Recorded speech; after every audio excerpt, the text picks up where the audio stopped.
What's going on, guys? Welcome to episode 3 of the Panhandle Gearcast. Today, I got Jason here with me, Hi. uh, T Lance, and Woodland. Today, we're going to be talking about Ballin on a budget. So, kind of the first thing we discussed was mindset and usage of your build. Um, Anyone want to harp in on that? What's probably the best one to start us off with that? So, what I was thinking is everyone's going to have a different idea of what budget is.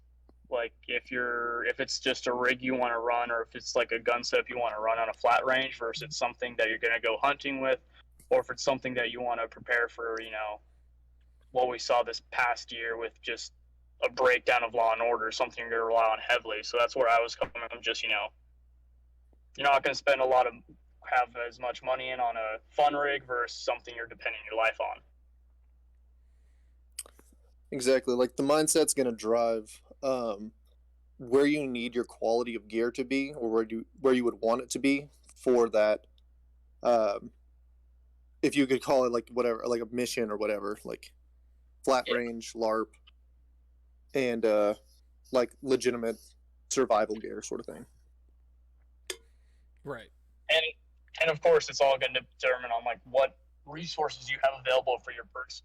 It's not saying you need to get like some total Gucci geared out thing. It means whatever you put into that piece of gear, you do your own research to find a quality piece of gear.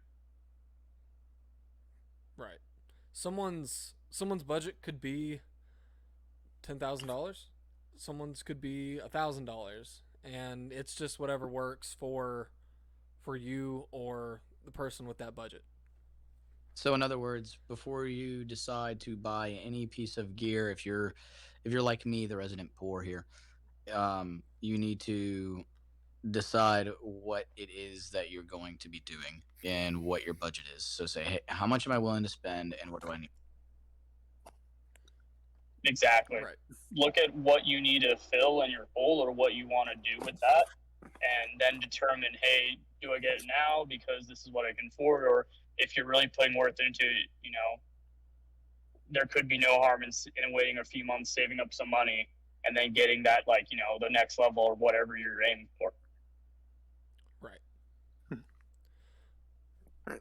So we have like you know, our outline of how we're doing this podcast, and one of the first topics we're coming up on is optics. So different companies, and then it goes into the different types of optics. You can have a like scope, LPVO, red dot, or just straight irons. Yeah, and thank you, Impala Prince, for this question. Yes. So we all know red dots can all be fairly affordable. You have companies out there like Hollow Sun.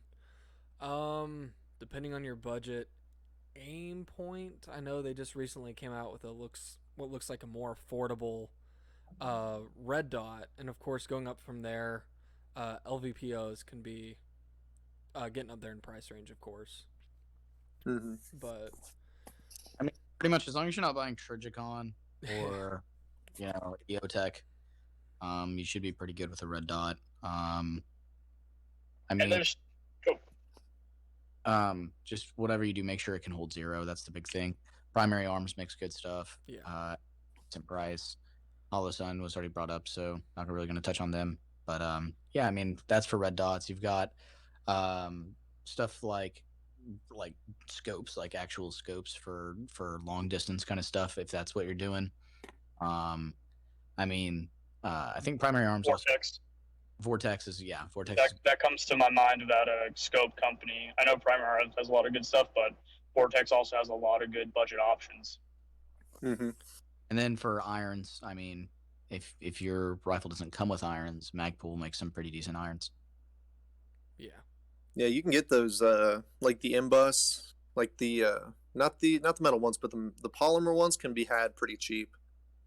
And I think it's kind of a topic to bring up, like with all the gear that we may talk about here, with like optics, plate carriers or what have you. Anything you can probably find used or at least at a discounted price through places like Instagram, TaxSwap, um, and I'm sure there's plenty of others where you can kind of find a bit of a deal on things to help yourself along to find what you need. Yeah, Gunbroker's a good place. Yeah, even word of mouth sometimes. Just to go off that, like regardless of, I think that it would hit in every single one of the things we're going to talk about. Getting used will like always be cheaper on top of that. You know, just make sure you figure out what to look out for. But if you don't get anything that's too thrash, it's going to do great. Yeah. Mm-hmm. Kind of go into like the capabilities of your gear. Like what can this thing take? Yeah. Exactly. But you brought up primary arms earlier, and I have one of their 1 to 8 power ACSSs, and it's on a 7.62x3.9 Ruger bolt action, and I mean that I'd call that a budget build. I think I was calling it that at a time, and I think the optic was maybe $399. I want to say. I think I built that whole rifle for about $800. And I classify that as a budget, to be honest. What's up? I classify that as, that's affordable, I'd say. Yeah, yeah. I mean, that's something you could probably buy off the shelf, and they would ask probably a little over $1,000 for it if you were to buy it with everything on it already. Because I bought the Ruger for about $500, and then the optic for not 8 for 300, and then 800. So not too bad. I mean, it's accurate. I've never had a problem with primary arms. Same with HoloSun and some of the other companies out there. Mm-hmm. And see, that's kind of the thing. Like the bolt action 7.62x3.9. You know, that's like a fun range gun, but it could serve its purposes in like hunting or like varmint getting. Yeah. You know, if needed be. So as far as like guns go, I mean, first thing you're gonna have to once again ask yourself is what is it for? Right. Exactly. So if you're going for like on like actual like personnel like contact with people, and like getting in firefights kind of thing, you're probably gonna want something more aligned to an AR or an AK, something will a smaller, faster projectile, and will be able to hold a good amount of rounds. Right. Kind of like a more combat minded, combat oriented platform. Yeah, but if you're going for like flat range, 22 does great. Exactly. Oh, yeah. 22 can be fun, especially as a training tool. Yeah, and it's cheap. And because it's always not the most reliable, like ever, you will immediate action drills. Yeah. That is true. I got a lot of work on that. Yeah. I mean, that also falls into the budget thing too. 22, say, versus 5.56. You're probably going to find 22 a lot cheaper than you are 5.56, or maybe not. I mean, I have a 22 CMMG conversion kit, and I can't remember how much I paid for it. It's probably about $200, $250. But yeah, I mean, that falls in the budget. Yeah, kind of like what T Lance was talking about with the kind of like the tier of rifle as well. It reminds me of this meme that I saw from like the poor tier, at the very bottom, and then at the top it has NATO Death Squad. Yeah. Where you're finding, Noveski, CAC, etc. Yeah. And that kind of falls into our next topic of companies for the firearms, if it's parts or if it's a complete build. Mm-hmm.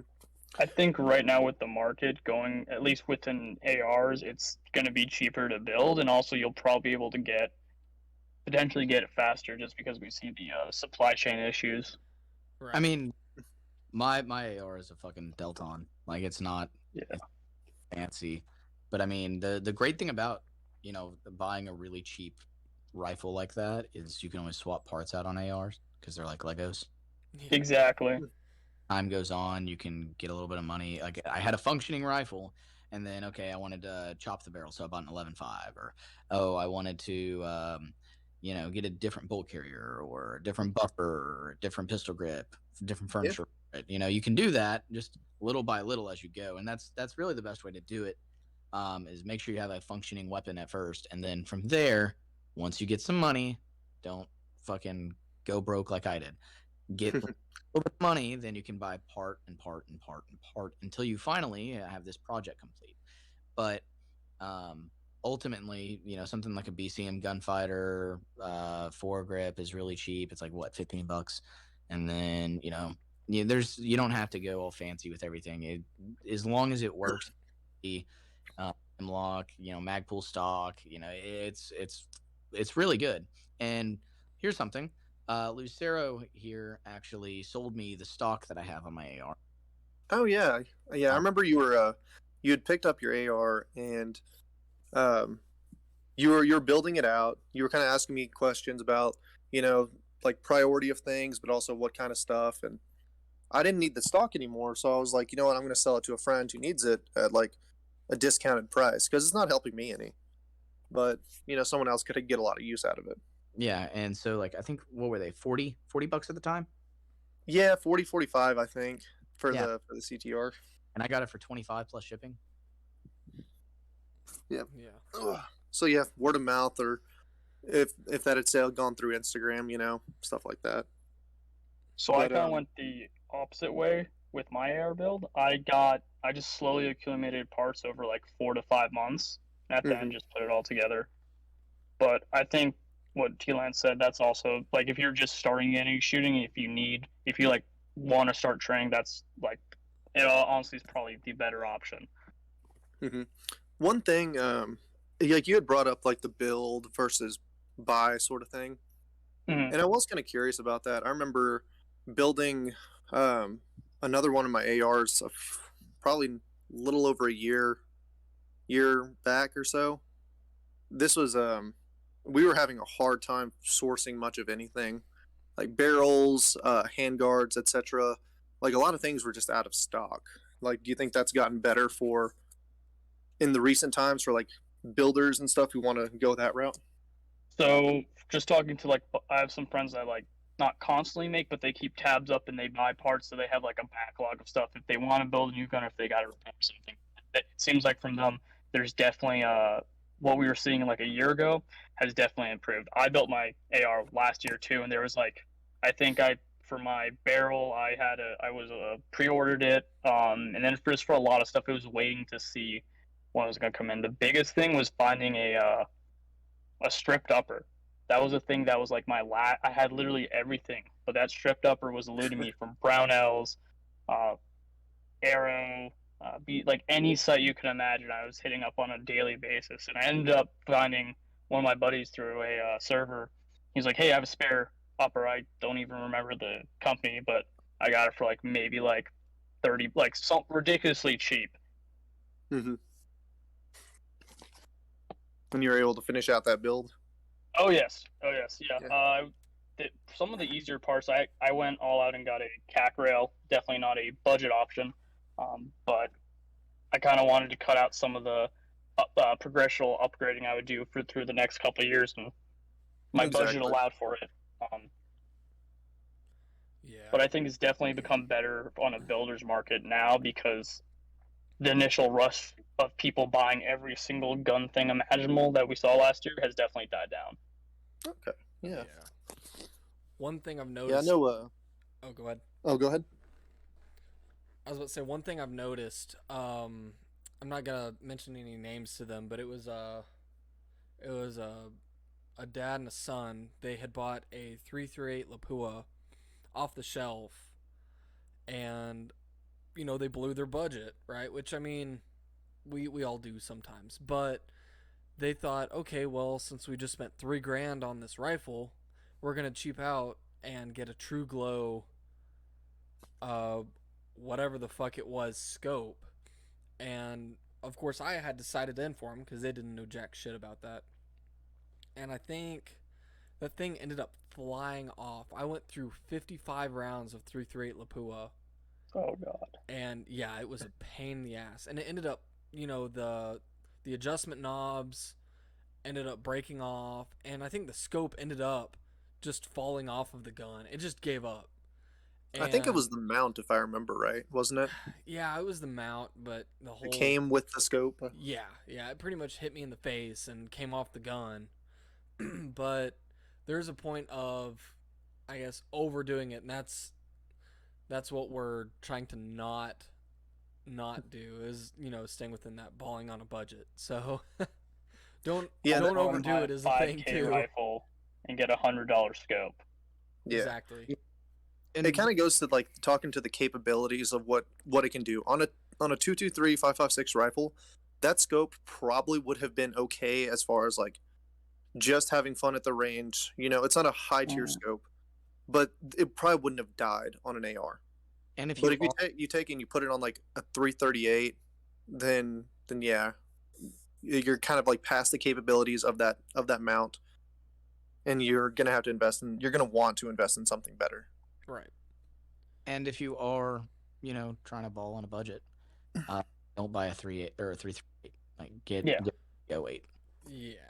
Yeah. If you're doing that, you're doing long distance shooting, and you're easily gonna you're gonna be more than capable of sinking 5K into a really good scope to facilitate that. Right. Exactly. Like Look at the capabilities of what you're trying to do, and then buy for that. Right.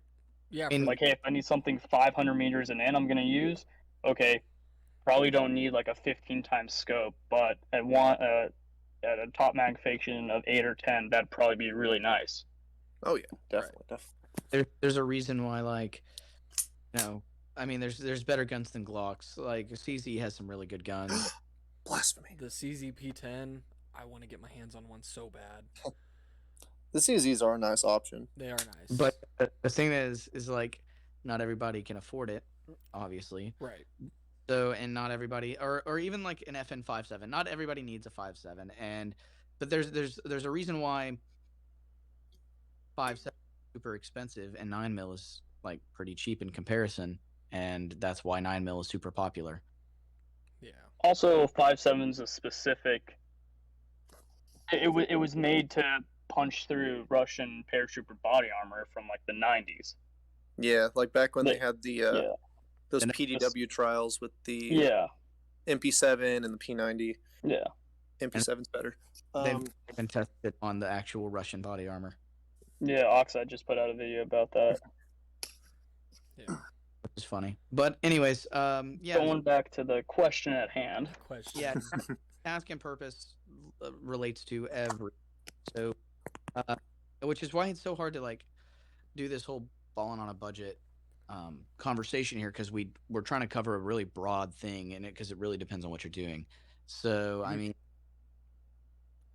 I think the listener can be like, okay, well, this isn't going to be my defensive rifle. I kind of want a fun gun, just to like go back and forth from the range, and maybe I want to do something a little different than an AR. So they go to like a sub gun, or if they have like the funds to feed it, maybe something like a 308.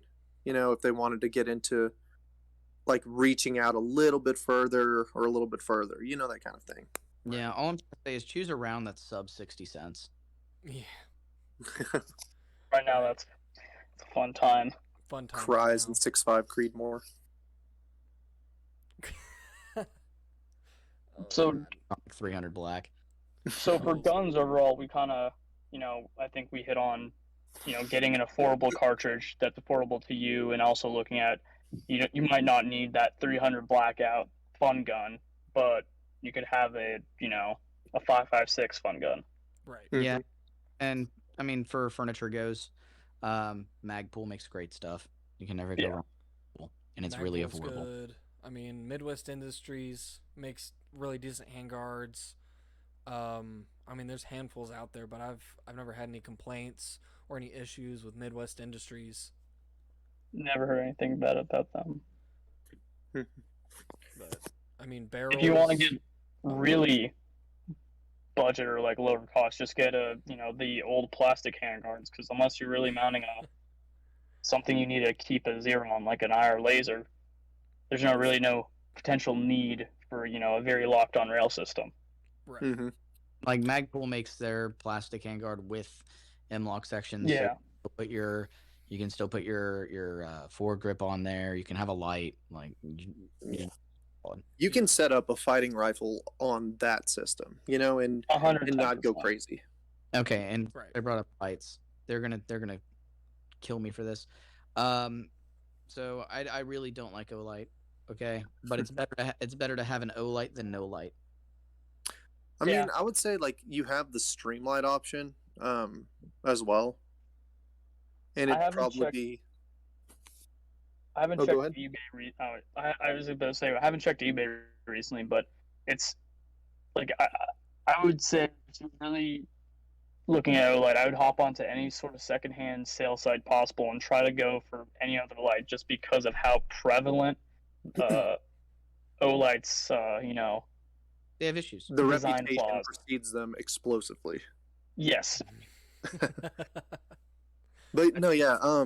I think it's kind of. I think it's kind of worth something to stay caught up on certain things. Where I know, say, Surefire is coming out with their turbo lights, like the X300 Turbo or like the M600 Turbo, whatever. To so they're increasing like their candela and their kind of like the distance effect of it. But that might mean that some people are probably going to get rid of their older models or something off of Instagram or on any of the trading websites. So you might be like on the lookout for something like that. Something may pop Exactly. up due to new products coming out. Or Yeah. even some of the older Surefires too. And yeah, so I mean, if you really want to, Print Shoot Repeat has a video where he like Olight gave him one of their lights and he like chucked it against a barn 5 times and it stopped working. Like that's all it took, was just Yeah. throwing it at the barn 5 times. So Barn like, okay? the barn's fine. No, like explosive fire damage. No, Yeah, the it's barn just, didn't burn down. it just the light stopped working, but the laser still worked on it. That's weird. Yeah. But you brought up secondhand stuff, and I mean, we all kind of saw it, especially when the PL350 came out. You saw a ton of the Surefire X300s just flood, the used section on Instagram.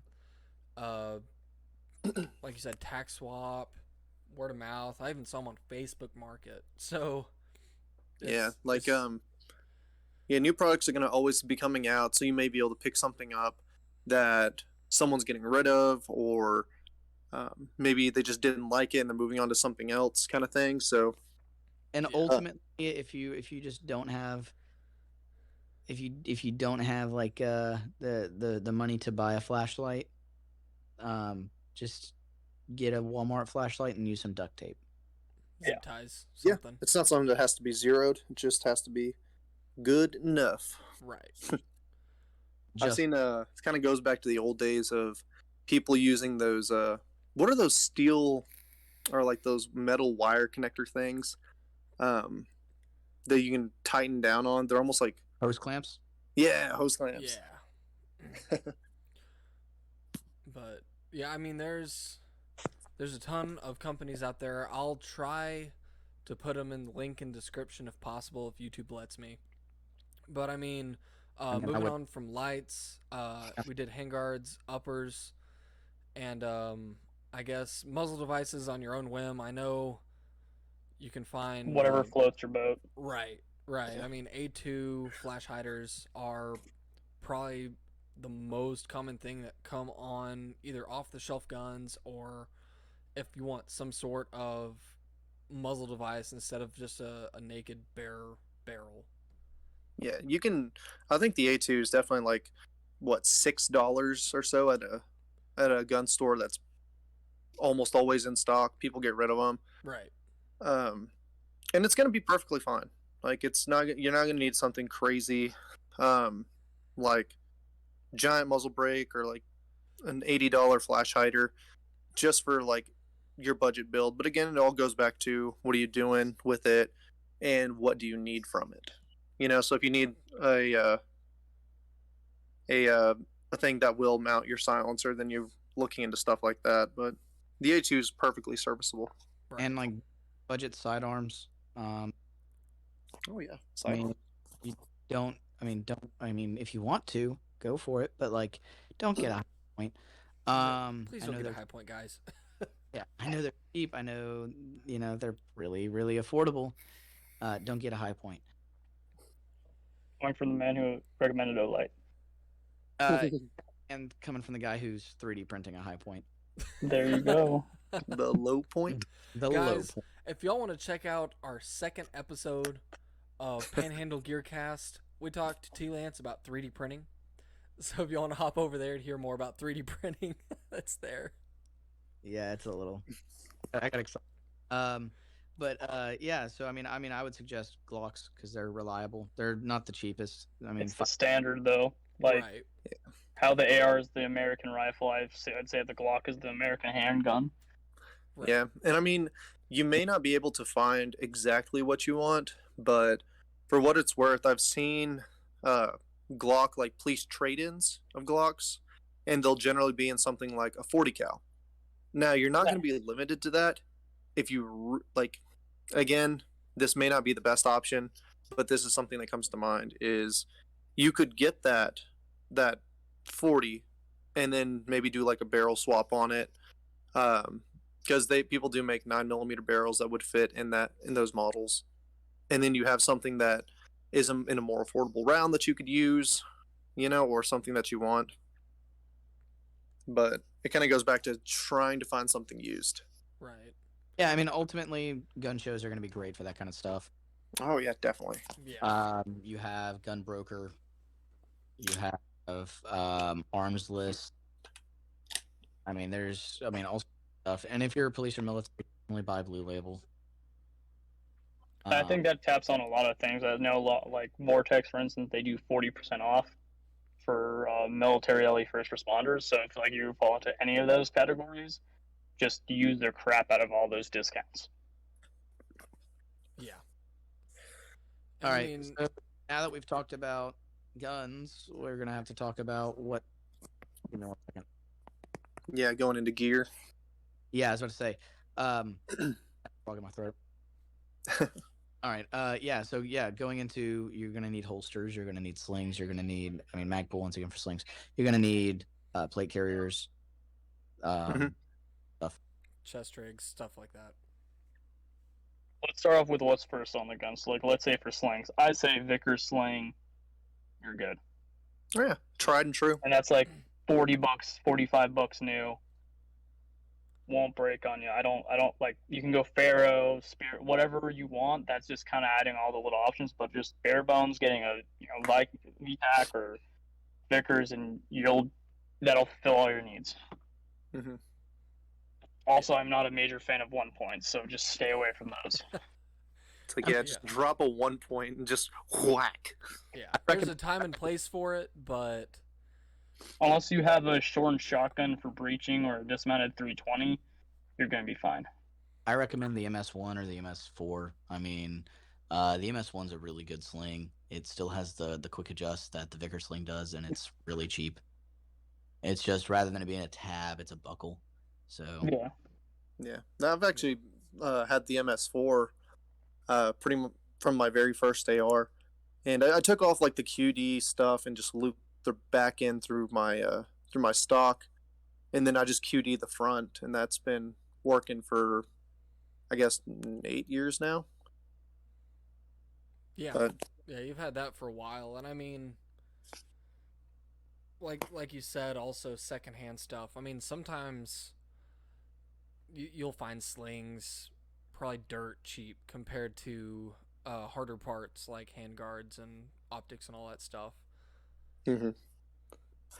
But as far as gear goes, though, first thing you're going to want to look at is your environment. What are you going to be dealing with?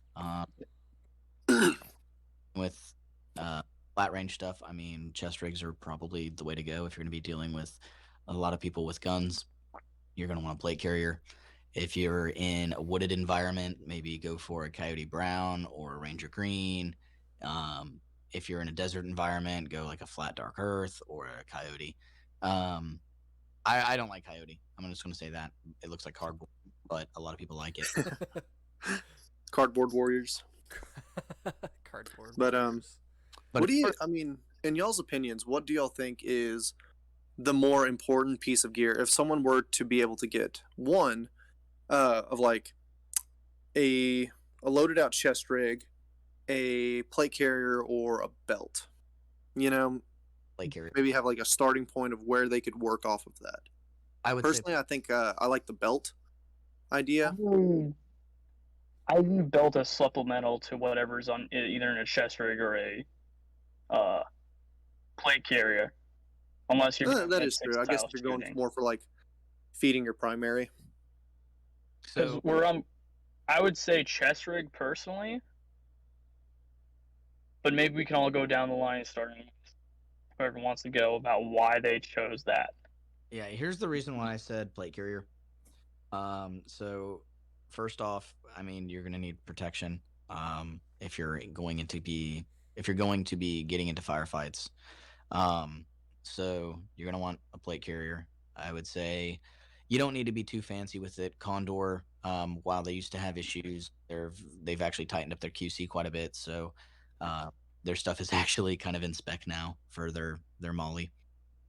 And so it's pretty budget, it's pretty cheap. It's not going to be as durable as like a London Bridge or a Cry, but it's it's there, and it's for people who can't afford these things. And so it's made cheap, not super cheap in quality, but it's pretty cheap. It's there. It's something to start off of. Yeah, and you can go ahead and get your muscle memory down of doing quick reloads, tactical reloads, whatever. I would say the most important things that you need is your mag pouches, hydration pouch, and Nice. that's literally my setup. I have 6 mag pouches, and a hydration pouch. Where's your medical at? It's on my left-hand side.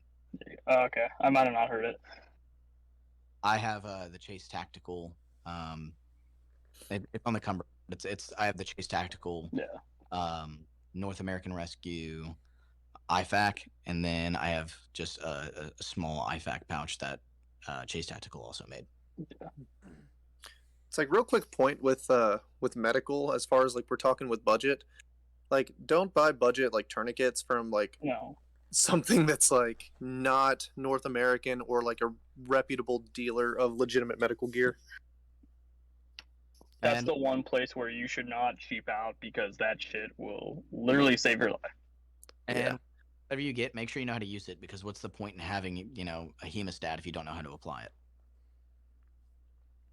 Right. Like, yeah, having something Don't have like a needle D if you don't know how to needle D. it's like, but I carry it just in case someone does know how to needle D. It's just like, I'm just gonna trust a stranger to stab me in the chest. Yeah. In the words of a sad paramedic. Jesus. Big brain. Honestly. Yeah, medical is definitely one thing not to skimp out on. Put that in the budget, regardless. And even though, like, if you can get a very basic, like a very basic IFAC for like under 50, I think. Yeah, I mean, I know tourniquet, chest seal, and some probably not even. You don't even have to get the hemostatic gauze. Just get gauze, yeah. Like, it's good, but just some gauze to stuff. I think, and it was 4 chest seals, 1-inch medical tape, 1 roll, a roll of compression gauze, quick clot, an NPA.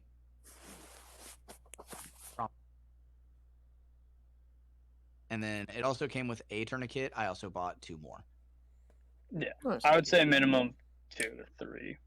But also, you can keep that IFAC in your cargo pocket. You don't need a dedicated pouch for it. Right.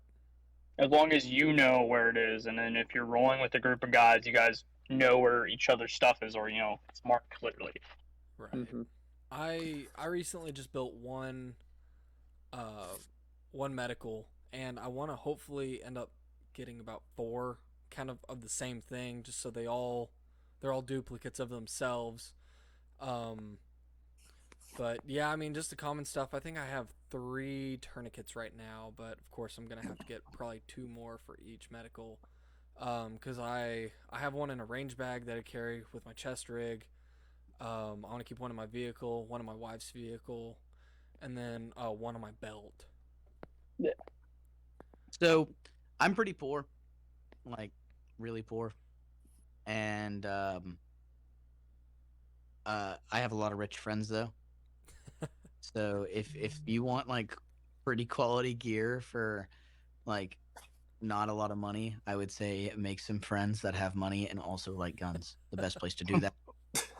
I mean, I've gotten multiple parts from Jason, and sometimes it's just asking someone if they have anything. Because I mean, I remember a while back ago when I first built one of my first 16-inch rifles. I asked Jason if he was still using. I can't. I think it was an old Midwest Industries handguard before they even came out with M-Lock.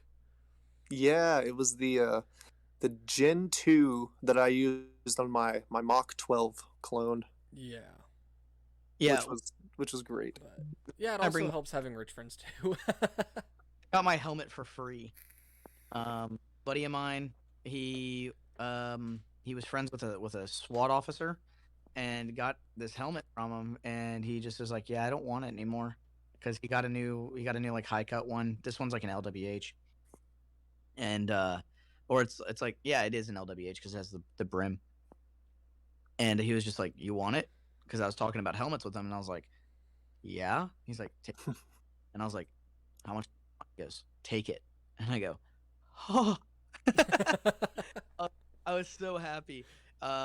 So from there, I swapped out the suspension system because it was like the hard hat one, and um, got it had a 2-point chin strap. I swapped it out for and just got a helmet cover for it, and altogether it was like $30.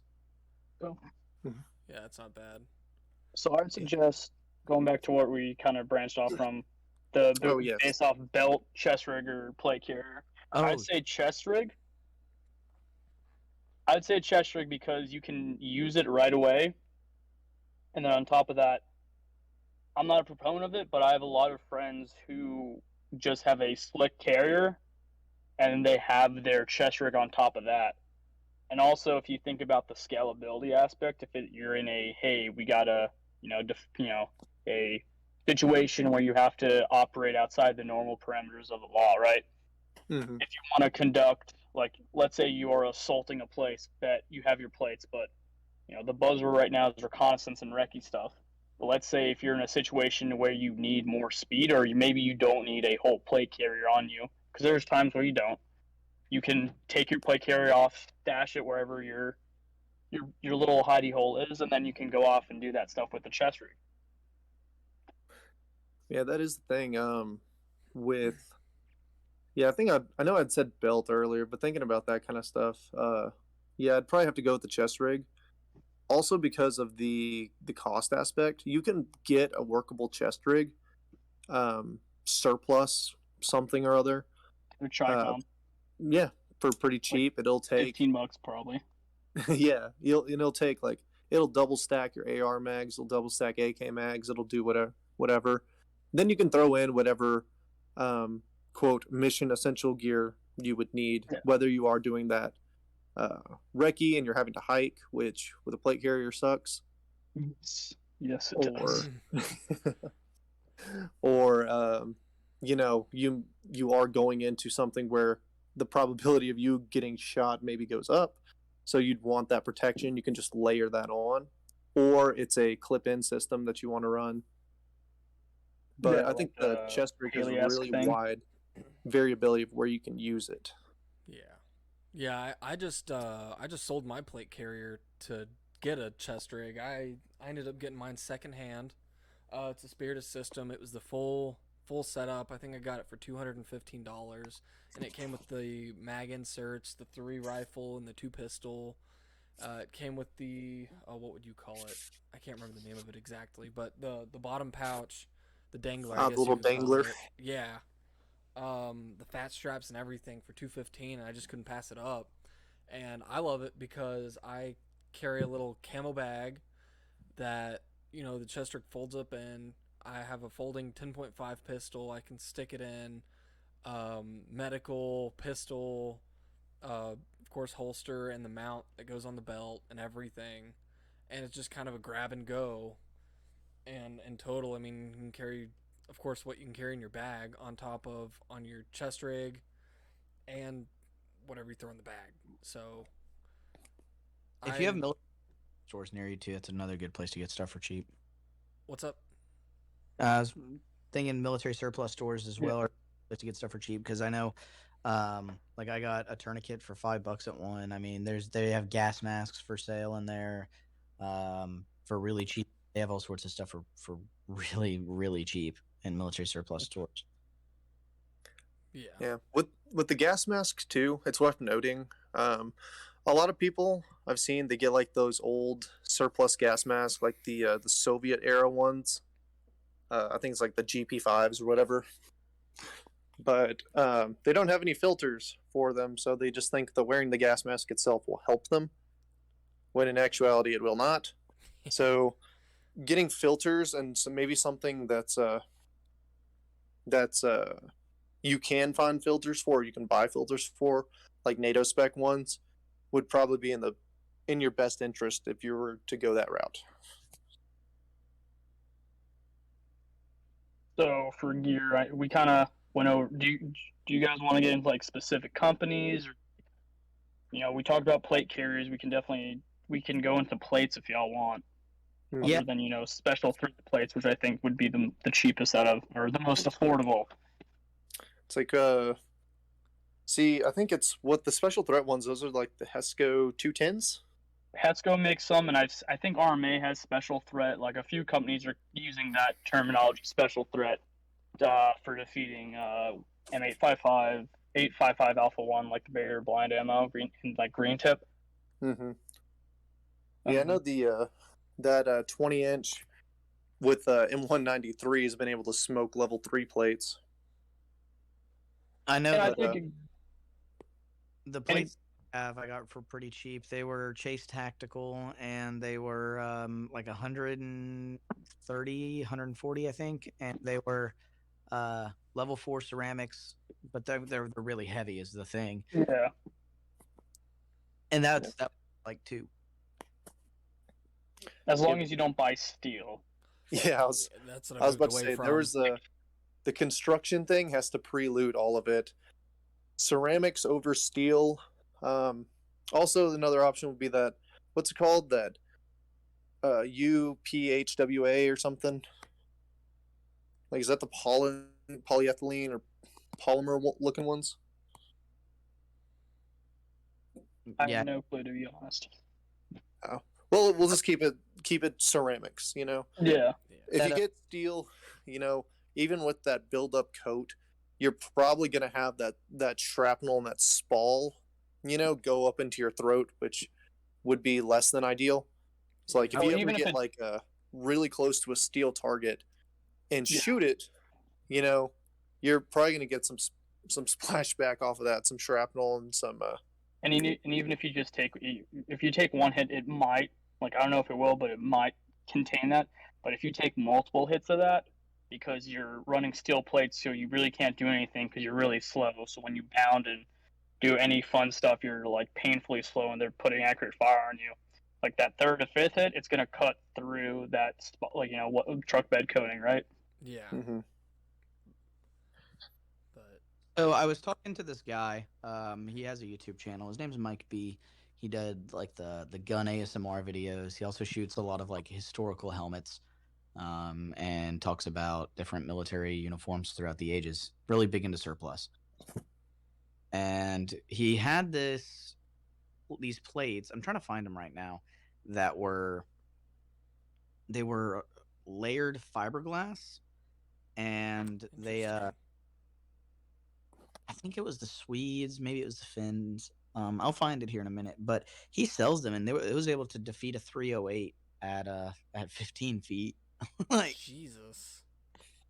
And it's like semi-flexible, really lightweight. Like, it's this awesome armor that he was just completely astounded by. I think he sells them for like $40 a plate on MIKES, Mike's Militaria. So MIKES MILITARIA.com. If you want to go check those out. He has pictures of where he shot it and where it's like what defeated it and what it defeated. And it was just really surprising to see this stuff. I think the biggest thing with plates is that you got to look at what are the if you're considering, because I don't think you're going to consider them from anything besides saving your life. You're not going to casually buy plates. What are the popular rounds in your area, and which you got to match that threat. So like say you live in the countryside, in the west in the countryside, so there are elk hunters out there. You're probably gonna need something pretty hefty to stop like a 7 mm Magnum, 300 Winchester Magnum, all that stuff. Versus if you live in the city, the biggest thing you might face is, 7.62. Right. Yeah, like kind of like the possible threat level, or kind of like a threat Exactly. analysis, really, of your Yeah. area. And I know you were talking about this was a little bit earlier in the podcast, the AR-15 being America's rifle. So pretty much as a baseline, you're going to want to have that 5.56 protection. It's probably one of the most common calibers around that you can pick up from an area if it does go to absolute crap. Mm-hmm. But then, yeah, bringing in the hunters, like you're gonna get vibe checked by Bubba with the 30-06, and Exactly. if your plates can't Bubba. handle that, then Yeah. I mean, most higher rated plates are going to stop your pistol calibers and, 5.56 or 2.23. So, yeah. I'm Yeah, like, there's no point in God. getting level 4 plates if you don't have like a level 4 threat. Yeah, well, I mean, if you don't have a level 4, what? if you don't have a level 4 threat. Yeah. Ah, gotcha. Yeah. I live in Tennessee, and a lot of people here have 30-06s, so level 4 is kind of. Me personally, I'm saving up for level 4 plates because I kind of go overboard with stuff, and also the fact that most places, the place where I live now and the places where I want to move to, are going to have those, they're going to be popular hunting areas, so they're going to have that potential very high caliber. Mm-hmm. Yeah.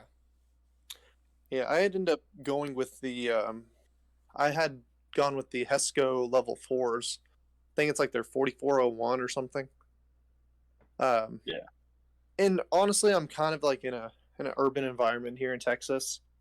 So, but there are hunters around, so the threat could get to that threshold or that point of 30-06, 6.5, etc.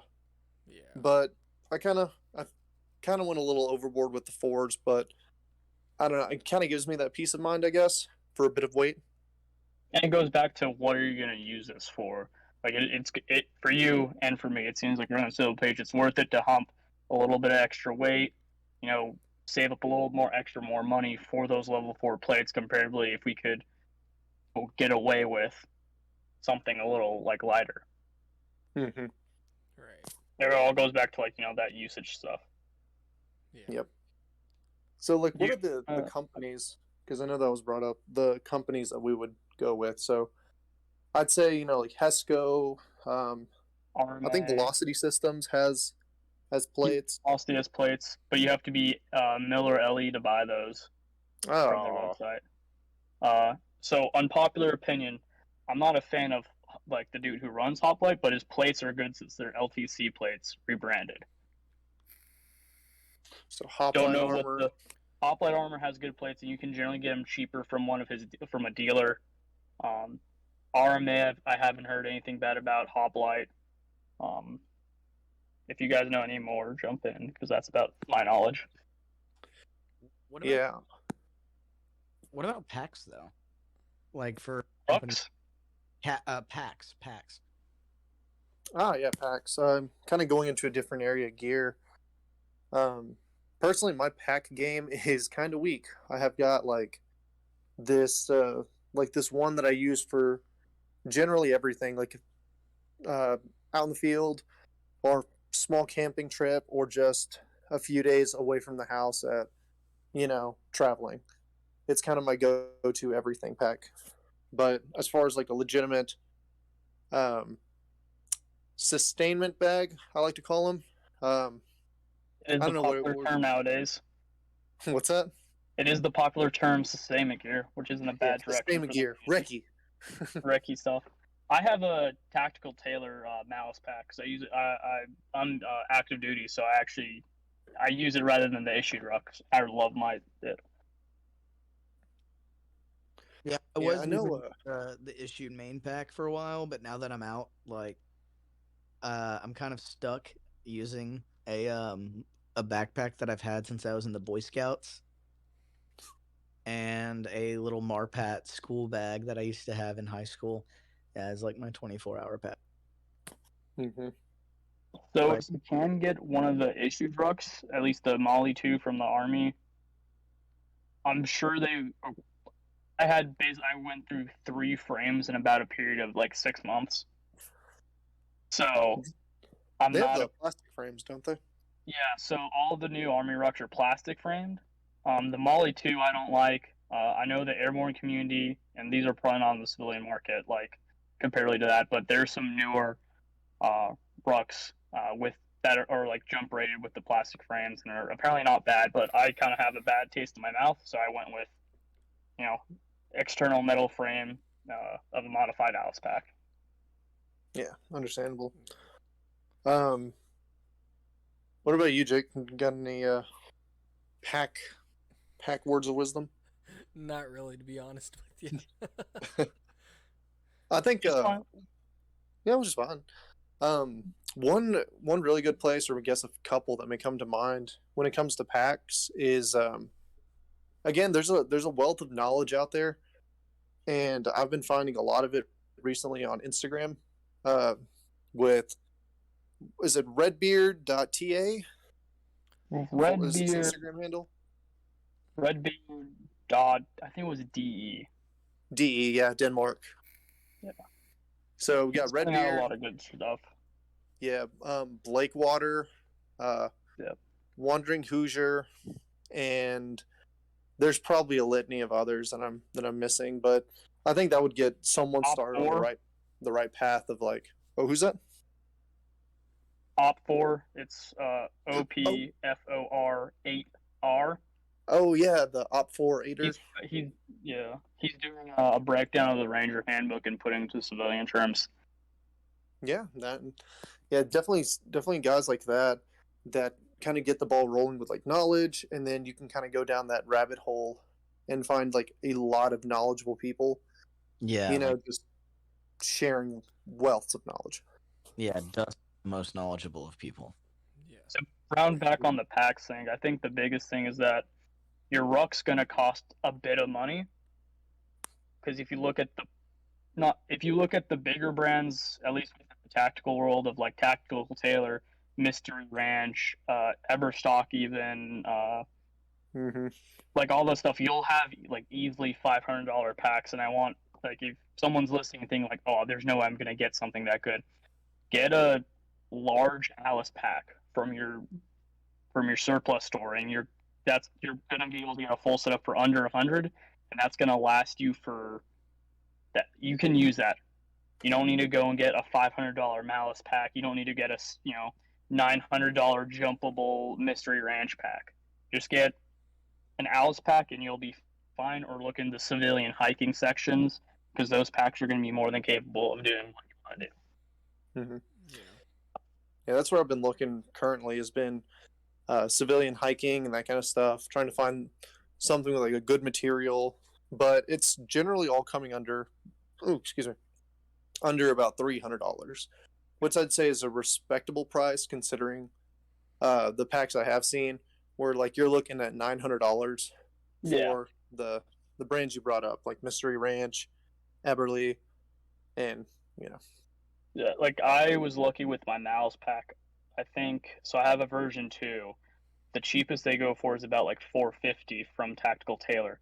But I found some dude on Instagram who wanted to sell. He was getting rid of his. He sold it to me for $250. Wow. Solid find. Man. Yeah, like it's one of those things you have to do your shopping around. Like if you're shopping for a car, at least, so like for this, that purchase was a big purchase, because like I spend a lot of time with a back ruck on my back, so it's like Mm-hmm.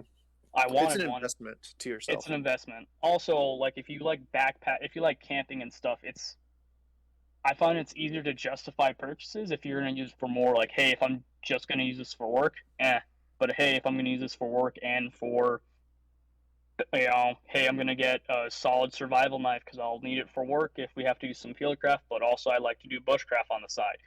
there you go. Like, if you can kind of spread out in usage, it's going to be easier for you to justify paying for it, no matter what it is. It's a $50 item to a $200 item. Yeah. Yeah, that's just real quick, I guess, before we move off to another topic. There was a kind of, I saw it in a Drew Hopkins post recently, and I've also heard this from people who spend a lot of items when they're doing like on clothing or something like that.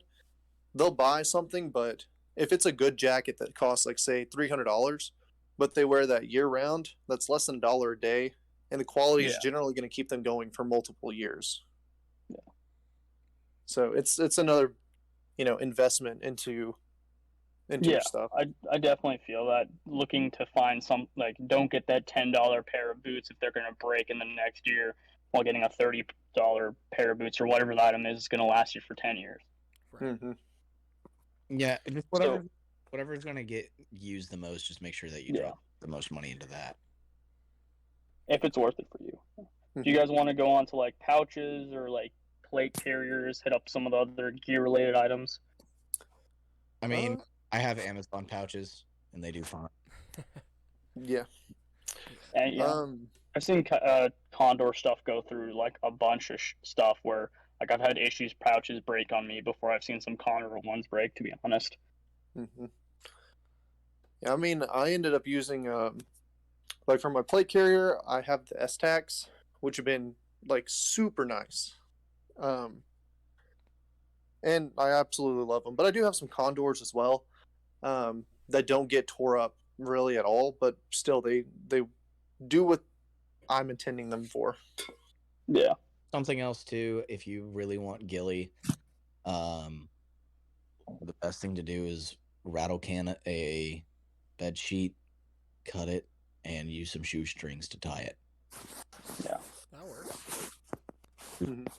Really do all sorts of really cheap. It's all about know-how.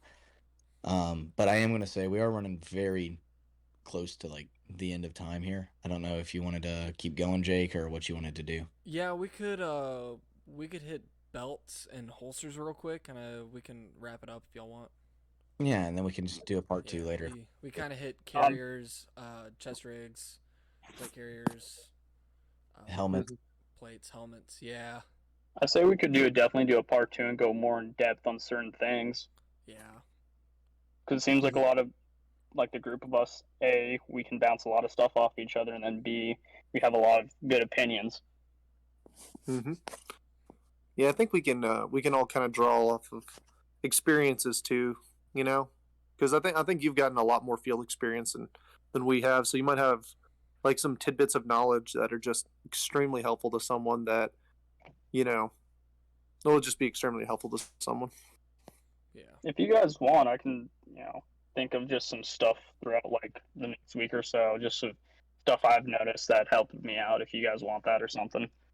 Yeah, we could do a part 2 in detail on some of your info that you gather.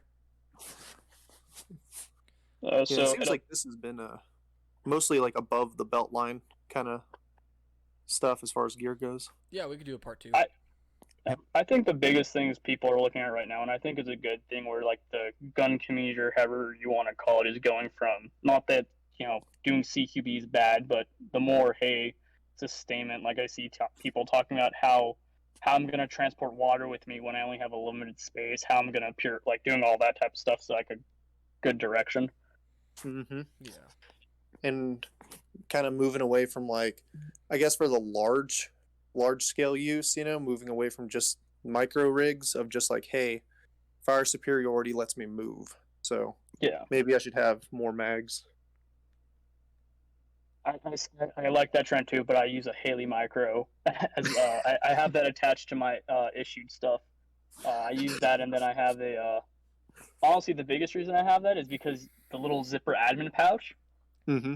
Then I can keep my 9-line, my call for fire, like my the itty bitty, like just the stuff I don't want to shove in my pockets, or like I have pens and all that stupid stuff. And then you have off to your side, I have like a double mag carrier, and I have like tourniquet, then Yeah, I always used to keep all that stuff in like my, those little shoulder pockets and Yeah. 2 buttons, and it was just a pain to get to any of that stuff. But Every time I try to get like put on a ruck or even a kit, it always snags like on a 10 or something. So I the only thing I generally put in those are like if we're doing a flat range or like a zero range or whatever. I keep a tourniquet in each one just because I'm not gonna like put on my belt or anything for that. Yeah. yeah, That's all why right. we're shoving everything in the cargo pockets. Yeah. Hey man, those are your dumb Everything but pouches. your hands. Rather have my cargo pockets like blue Empty. out than have anything in my shoulder pockets. I honestly run minimal stuff in like my own. Like I keep a compass in my pocket, my left pocket. And that's about it. We could hit like 2 more things and then wrap up, or Yeah, holsters. I'm just gonna say whatever's. I have a Klinger holster. It's not the best. It's really cheap. whatever works. Yeah, whatever works. They have sticky holsters that are really cheap if you're going inside the waistband. I mean, there's all sorts of really good holsters for really cheap. I mean, if you want to get a little bit more price, you can get like a We the People, or there's other stuff. Yeah. I know. Really, Do your research on a company and just that's what I'd say at the end of the day. really. Yeah. Because forget the name of the company. It's like one of the most popular holster companies, but a lot of that stuff is failing recently. All I'm gonna The Safari Land stuff. Yeah. all Yeah, I'm if you gonna look at go ahead. Milspec Mojo's story, he's like, Mhm. and it might be just people are noticing it now or they have a lot out, but it seems like a lot of that stuff's failing. All I gotta say though is if you're going outside the waistband, Kydex. If you're going inside the waistband, Kydex. The sticky holsters are they're cloth. I really don't like cloth, but is if you're not going to if you trust yourself enough not to shoot your dick when you're re-indexing, you can do it. But I would much rather have Kydex and remove that risk. Right. Mm-hmm. Yeah, we've definitely seen plenty of pictures of fabric and leather holsters failing in some sort of way, and yeah, Cadex is the way to go. I mean, anyone that recommends a holster, I'll definitely recommend Kydex. I mean, anytime someone's like, "Yeah, I got uh this wheel gun with a leather holster that Uncle came with it," Mike's. I'm like, drop the leather holster and pick up Kydex. Even if it's, of course, not a wheel gun, a semi-automatic or whatever. It could be Smith & Wesson 500 Kydex. And don't Kydex overall. do Indeed. no 6 o'clock holsters. But yeah, I can kind of name a few companies off the top of my head real quick. I mean, you got G-Code holsters, Veil Solutions. I just picked up one of their in the waistband holsters, and they're pretty affordable. I totally lost the other one, but I mean, Safari Land, if that's your budget, and I mean, there's a million out there, so the 3 I could name off the top of my head. T-Rex Arms. I know a lot of people don't like Lucas, but I feel as a company they put out quality products regardless of how you feel about them personally. Because I know there's like a lot of people who hate them or whatever, but I think like the company is there's a lot of stuff like some people think he's cringy, which I can kind of see, but I think overall the company puts out good products at an affordable price. So like I have I carry with a sidecar. If I would need to get a holster, I'd probably get outside the waistband and get one of those. Yeah, I had a sidecar for a while. I think Jason just picked up the newer model that you the had. Sidecar 2.0 for the Glock.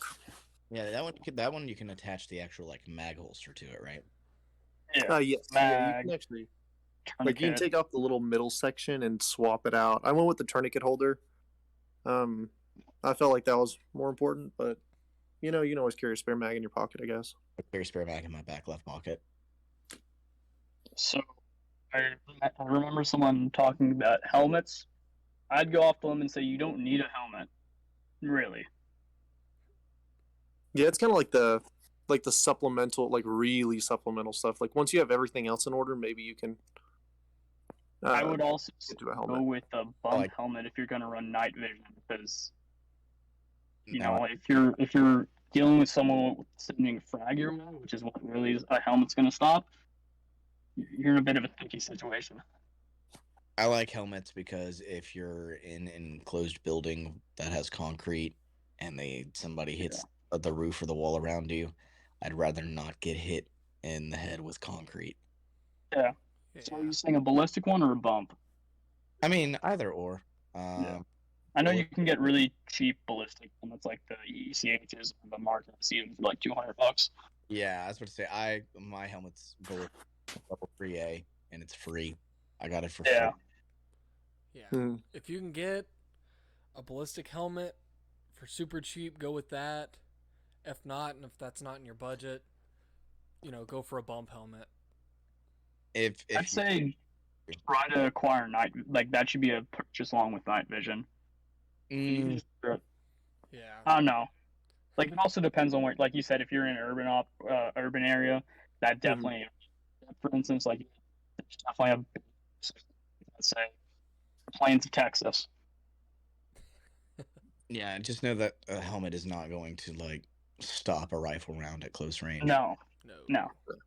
But coming in off of a few hundred yards, maybe. Yeah. But don't buy it thinking this is what's going to save my life. Right. Also, don't buy a helmet thinking, oh, now my head is safe, because only the top part of your head is safe. You're still going to get shot in the face.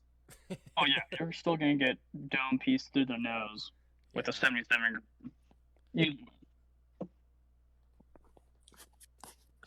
So, looking back over all the stuff, does anyone want to hit back up, like optics, like go into gear, some more gear stuff, or anything you guys thought about along?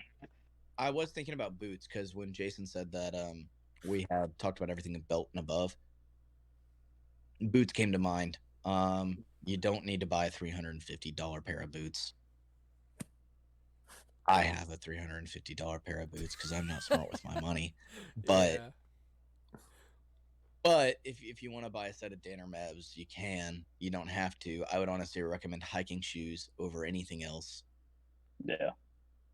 Do you guys want to roll some of this stuff into a part 2? Yeah, I think the part 2 would be the best bet right now. Yeah. Yep. Part 2 for sure. So meet up in a few days, like on Shed or whatever, and just we can think about specific stuff for below the belt. Mm-hmm. Yeah. Or anything we think we missed. Below the belt, or maybe just like some other things we may have messed up top as well. Yeah. Get more into it. That's etc. Mm-hmm. Gloves, shirts, jackets, materials. Yeah, and then what we're going to be putting in packs and stuff. Yeah, that's plenty of info for an episode. Yeah. So, anyone have anything else to add before we wrap it up? Carrying stuff sucks, but if you're strong, it sucks less. Get strong. Strong. Being dumb sucks. Get smart. Indeed. If you're gonna put money into something, make sure it makes you more comfortable, because there's no point of that buying something and you don't feel better. Like having a Condor plate carrier versus like a Cry JPC. Why would you get it the JPC if it doesn't make you feel comfortable? Yeah, definitely. That's why, Oh, go ahead. With specifically the biggest thing you'll see with rucks, at least from personal experience, like if $100 extra dollars, does that mean, if that means you can go a few extra miles without your shoulder hurting or something? Like, I think comfortability for most gear related items, at least, generally more expensive is going to be more comfortable, but not like pain free. Any other things? I think we're all good. Oh, okay. Yeah, pretty much. Do research, find your budget, pick your budget. Yeah, all I was going to say is lastly, just make sure that whatever you do buy, you know how to use. Because if you don't, then what's the point of having it? Right. Training's going to outdo any sort of Gucci gear every day. Right. If y'all have enjoyed this episode, episode 3 of the Panhandle Gearcast, guys. Go ahead and like and subscribe. And huge shout out for everyone for coming. Woodland, thank you for your service. I know you're always busy. It's hard to grab you. But we will do an episode 2, and we will see y'all later. Bye. So Bye bye.